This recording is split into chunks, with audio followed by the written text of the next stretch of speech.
Good evening, everybody. I think we're ready to get going. My name is Laura Haight, and I'm the president of Democratic Women of Greenville County. Tonight, we're going to be hearing from primary candidates for House District 25, State Senate District 7, Congressional District 3, and County Council District 25, in that order. The order was chosen by a randomizer program, and candidates will speak in alphabetical order. Each will have 5 minutes. All candidates were invited to participate scheduling this meeting. Let me introduce you to the team for tonight's meeting.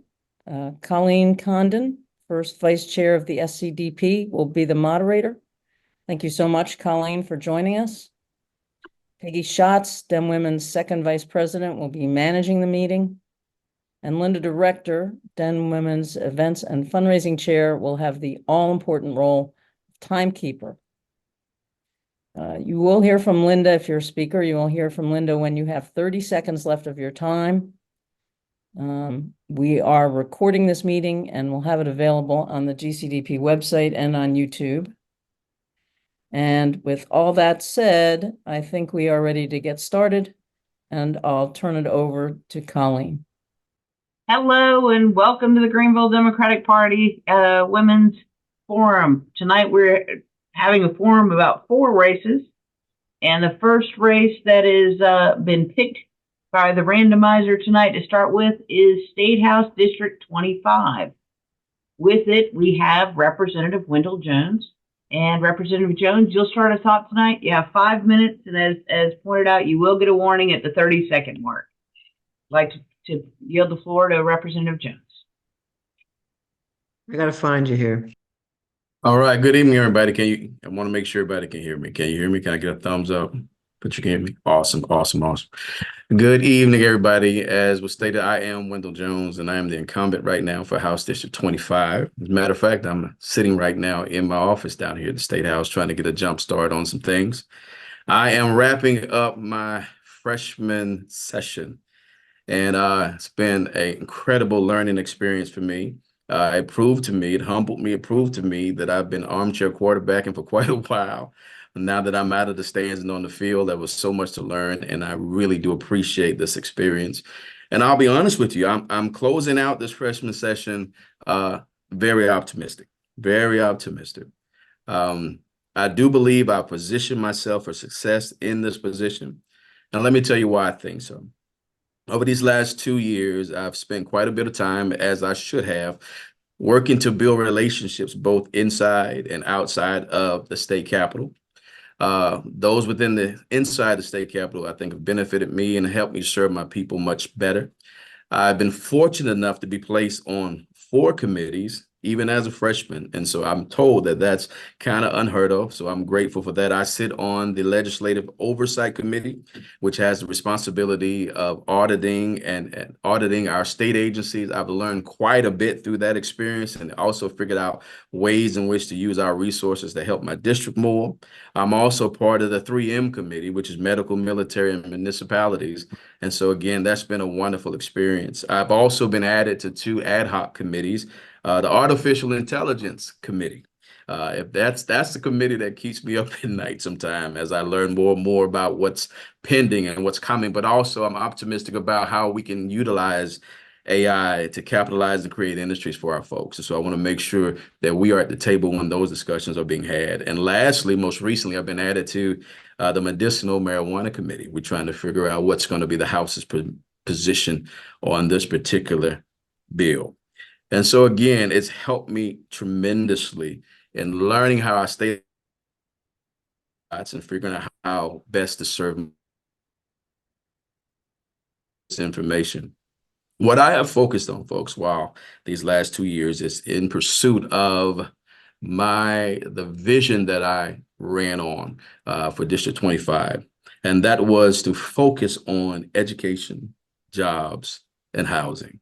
Those are the 3 areas that I believe bring the greatest uplift to our community. And so in so doing, if you go back and look at my voting record, but also if you look at the bills that I have put in committee. They are all under one of those three categories. Because again, those things I think are going to make the difference in terms of where we take our district going forward and districts like mine. The overarching goal for that pursuit is access, guys. Access, access, access. We want to have access to quality education because this is how we're going to empower our younger generation. We all know that.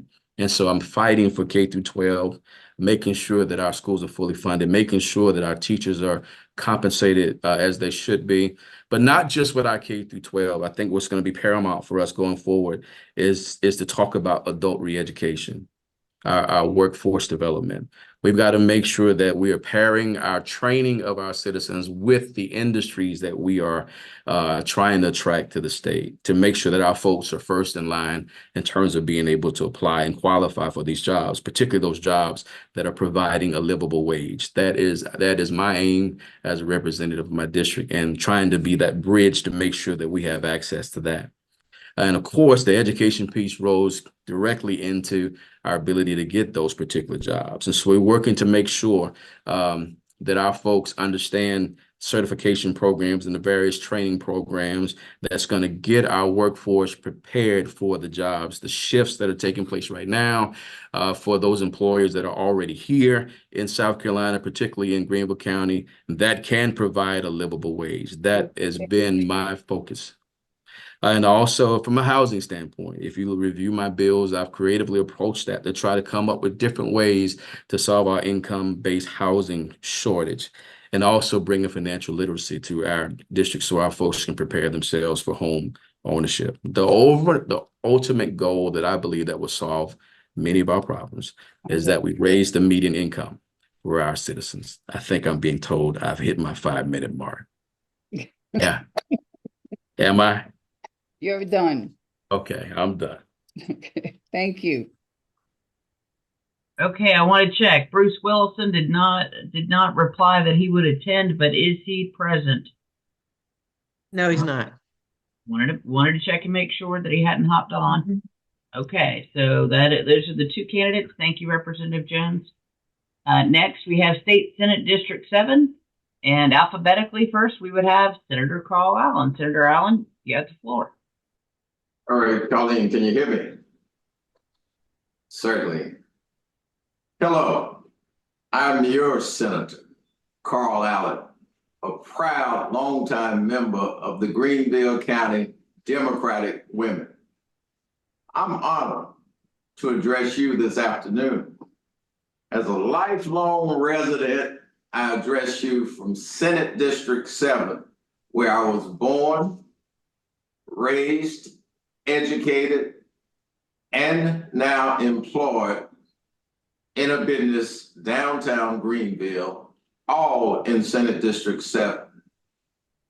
As a business owner, a lawyer in downtown Greenville for almost 40 years, all in Senate 7, you can see I love Senate District 7. Let me tell you a little bit about me. Prior to being in the South Carolina Senate as your senator, I served 12 years in the South Carolina House of Representatives, where I was trained by the late Dr. W.B. McMahon, who succeeded me. Then I went in the Senate, where I was endorsed and trained and mentored by the late Senator Ralph Anderson. I began building relationships which are essential to getting things done in the South Carolina Senate. Things that will help Senate District 7 become first. As Democrats in Greenville, we now have the senior senator slot, which is very important. We now have seniority, which gets us assigned to the senior committees, which in turn allows Senate District 7 to have a voice, a proven voice on finance, labor, commerce, and industry, banking and insurance, corrections, and penology. That voice will help make Senate District 7 first. It is a voice of seniority that allows me to be a leader working across the aisle, moving Senate District 7 forward in getting things done. Together we can. I'm proud to have received the Chamber of Commerce Ben Hester Award for getting things done.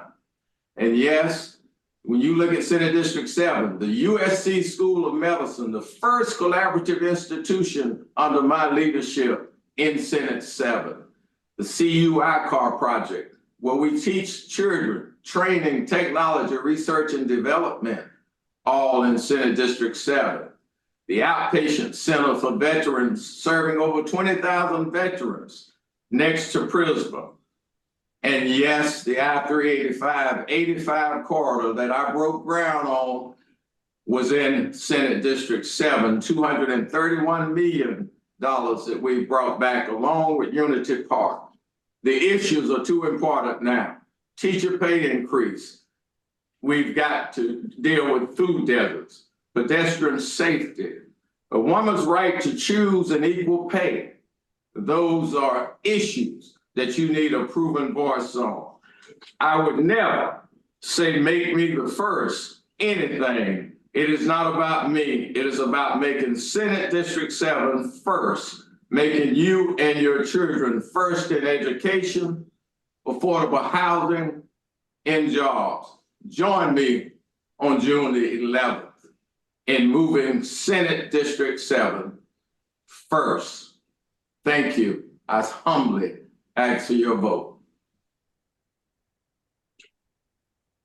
Okay. Thank you, Senator Allen. Next for State Senate District 7 is School Board Member Michelle Goodwin Cowwild, who is joining us. There we go. School Board Member, you're next and you have the floor. Hello. Can you hear me? Hi, Yes. I'm Michelle Goodwin Cowwild, and I am running for the seat that is presently occupied by Senator Carl Allen. And I am running because I love my community. My tagline is that I am a true public servant who is approachable and accessible to all people. I believe that our community needs a kind of leadership that is inclusive of all people and values every person. My vision is to engage the community in caring for their neighbors, educate the community on how to advocate for themselves and being an informed voter, and energize our people to be involved in all processes that affect their way of living. I am also a longtime resident of Senate 7 of District 25. I grew up here. I went to high school here. I presently work at Pleasant Valley Connection Center with the teens. I love my community. I love serving my community. I attend the neighborhood meetings, the community events. I'm a mentor I have a mentee at Hughes Middle School. I volunteer with various organizations. I have a lot of love for helping to solve problems and getting people to the resources they need. I see and hear the concerns because I'm out here among our people on a daily basis, and I am approachable and accessible. You've got to be accessible if you are an elected official. We need to have a seat at the table when decisions are made on our livelihoods. As a female, I'm concerned that we have very little voice on the laws that are being passed that affect our autonomy to make decisions about our health. Women's reproductive rights legislation should have the woman's voice heard. The biggest issues that are facing my constituents in Senate 7, we have the food deserts. Gaining access to creating the environment conducive for national brand stores to locate in our area is key. Affordable housing, the homelessness problem plaguing our families, where there are laws and regulations in place that cause them not to be able to get a forever home, having to raise their children in the hotels because of limited, affordable, or shall I say, lower income housing. Infrastructure needs to be in place to keep up with the growth in our state. Protecting voting rights. My priority is making sure that our nonprofits get approved and receive the appropriated funds in a timely manner. I've been trying to help our nonprofits to make sure that they have the legitimate documents in order for them to apply and receive the funding that they get approved for through the state. Safe schools and communities. I'm an educator. I need for us to make sure that the legislature fully fund our base student costs. The legislatures always give us our unfunded mandates, and we really need to make sure that if they give a mandate, if we give a mandate in the state, that we fund it for these districts, because it puts our districts at a disadvantage. With our DACA students, we need to make sure that we are protecting our investment of our K-12 kids. We educate them from kindergarten through 12th grade, and then they cannot attend a public college or get a license in this state. You have 30 seconds. Okay, I feel like that we are not protecting our investment by sending them to other states to get licensed and to be able to go to college. We need to make that accessible to them. So I would love for you to vote for me, Michelle Goodwin Caldwell, an approachable and accessible person that you can talk to and that you know will hear you and do something about it. Time is up. Thank you. Thank you. Thank you, Ms. Caldwell. We appreciate your participation. Next up, we have the congressional race, U.S. House Congressional District 3. And first up, we have Byron Best. Mr. Best, you have the floor. Thank you for inviting me. I'm humbled and I'm honored to be here this evening. My name is Brian Best. I'm from Edgefield, South Carolina, born and raised, and now currently reside in Greenville County. I've been asked, why am I running? I'm running because people are tired. People are tired of the same norm of leadership that comes in our communities and take our votes for granted. I am running because I am committed, I'm passionate, and I'm intentional. I'm committed to breaking the status quo, tearing down the walls in Congress to be able to build bridges so we could connect with people. I'm committed to be able to bring voices with me, to bring legislation to be able to help people bring change within this state.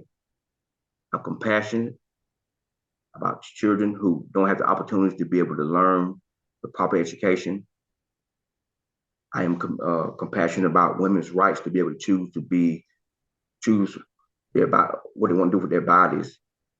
It's between God, themselves, and their doctors. They have the right to choose what they want to do with their bodies. I am compassionate about teachers not being paid high wages. I'm compassionate about police force officers.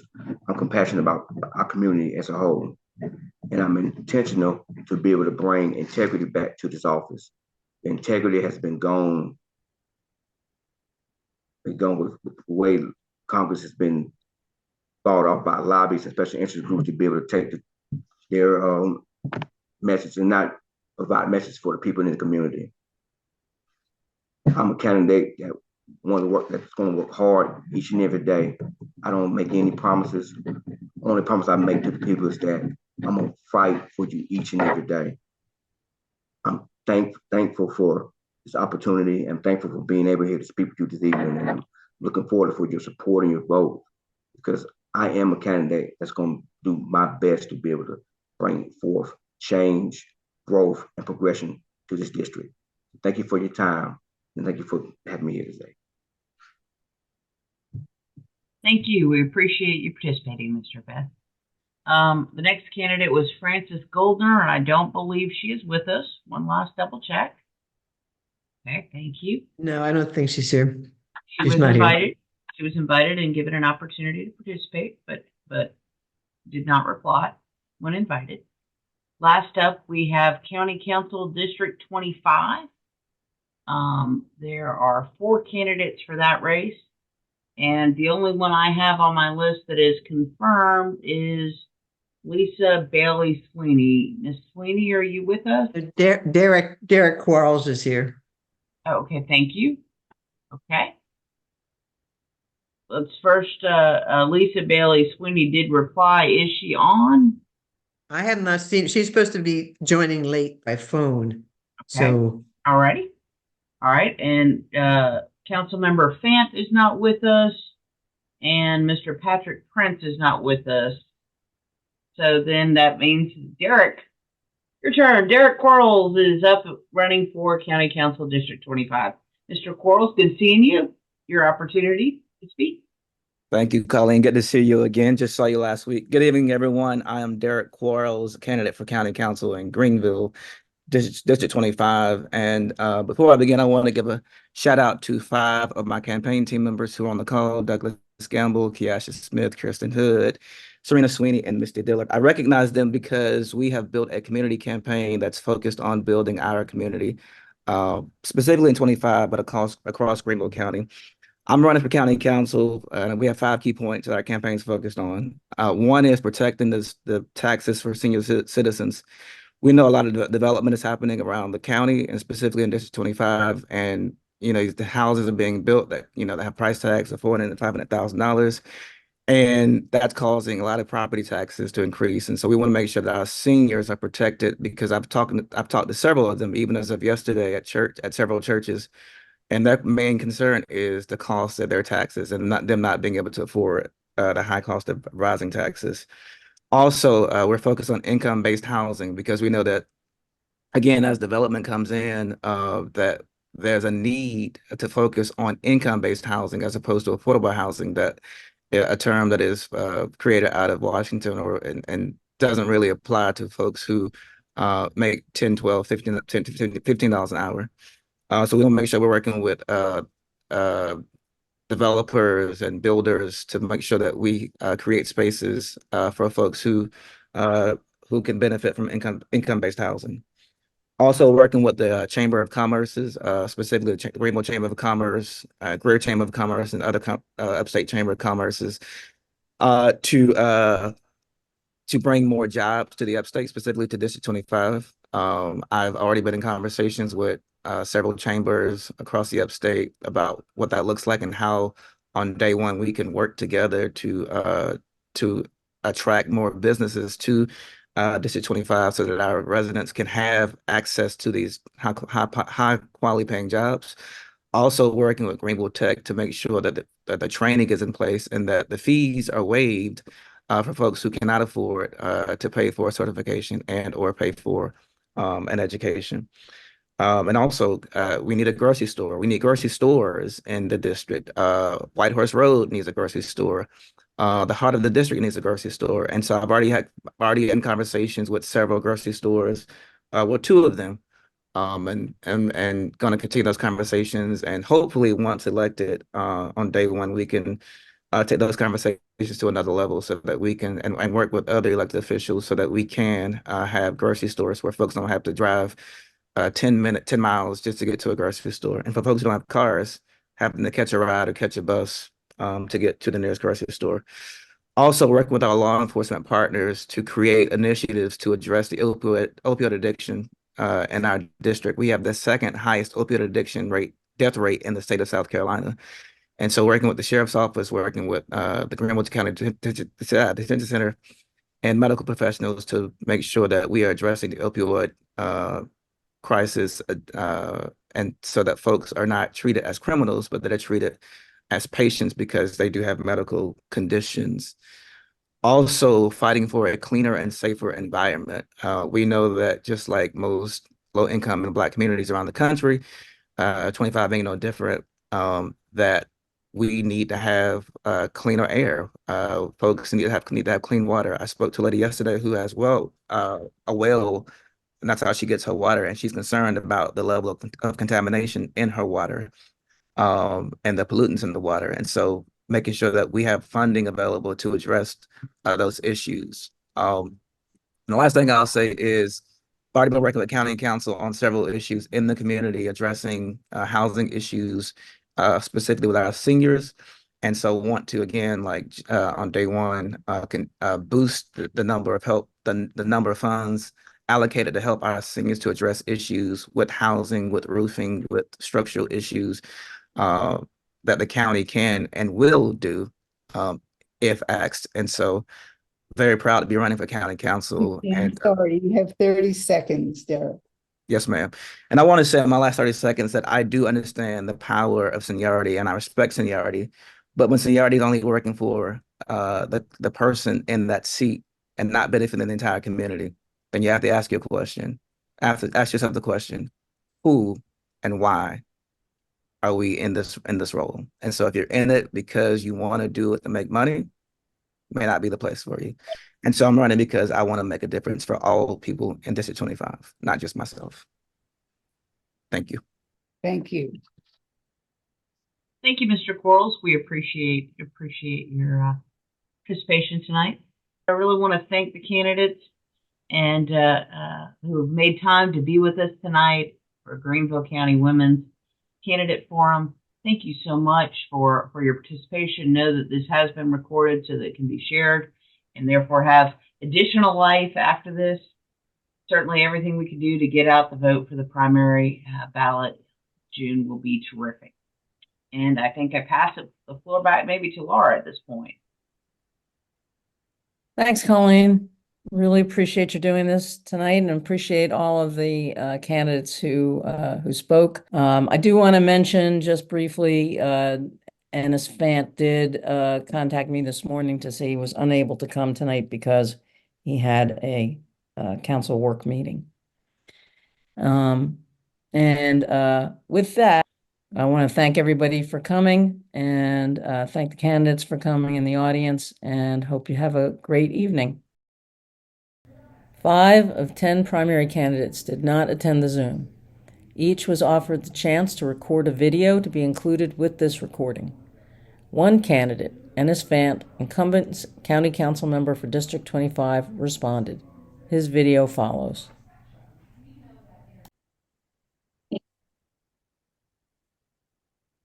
Hello, everybody. My name is Ennis Fant, member of Greenville County Council. I'm excited to share with you today and let you know that I'm excited about finishing up my second term on council.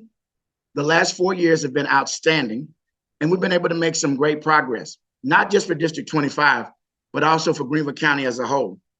I am now third in seniority, only behind Butch Curvin and Liz Seaman. I have a wonderful working relationship with the overwhelming majority of my colleagues, both Democrats and reasonable Republicans. This relationship has afforded me the opportunity to become chairman of the Planning and Development Committee, the first council member from District 25 ever to chair a major committee on county council. Some may ask, well, how does this position directly benefit District 25? Well, I'll tell you this. It has afforded me the opportunity to directly limit the effects of gentrification, as I've been able to steer major development further south and east away from District 25. It also allows me to protect Greenville County's last major majority minority district. I also chair council's Affordable Housing Committee, which we've been able to secure some major wins. Last year, I authored the 50% tax abatement ordinance for developers. This will allow developers who set aside 20% of their units as affordable to get access to a 20% tax abatement from the county.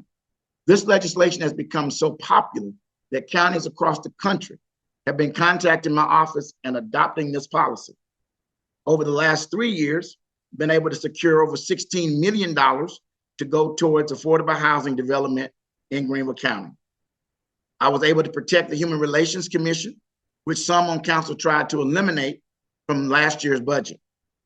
Also, when I first got to council back in 2017, the county was funding GreenLink at a rate of $400,000 a year. We have now been able to get that funding up to $3 million a year. I've also been able to establish the first business and technology district in Greenville County. which is, by the way, located in District 25 along Highway 25. And it consists of over 1,000 acres, 600 acres on the left side across from the Greenville Memorial Gardens, and another 400 acres off Emily Lane. We're super excited about that because it serves as a buffer between industrial development and residential. We'll have no more Michelin's next to Idlewild, putting industrial facilities next to residential neighborhoods. Also, we've been able to establish in District 25, Greenville County's first urban development district, which runs along the Augusta Road corridor, which will allow people to live, work, and recreate all in the same location, thus reducing Greenville's carbon footprint and opening up a new gateway into downtown. We're super excited to roll out a $1.08 billion 1-cent sales tax to help fix our crumbling roads, which you'll have the opportunity to vote on in November. We hope you will. It's long time overdue to fix the roads in Greenville County. I'm also rolling out a plan to reduce food insecurity and bring grocery stores to Greenville's 7 food deserts. We have a resolution that's in the Finance Committee right now that will give tax abatements to grocery stores that will locate in those areas. I'm super excited about what we've been able to accomplish, but I'm more excited about the future. In closing, I'd like to say this: the best is yet to come. So I ask all of you, whether you're in District 25 or just in Greenville County in general, let's keep climbing together, and I'll see everyone at the top. God bless you, and thanks for letting me share with you.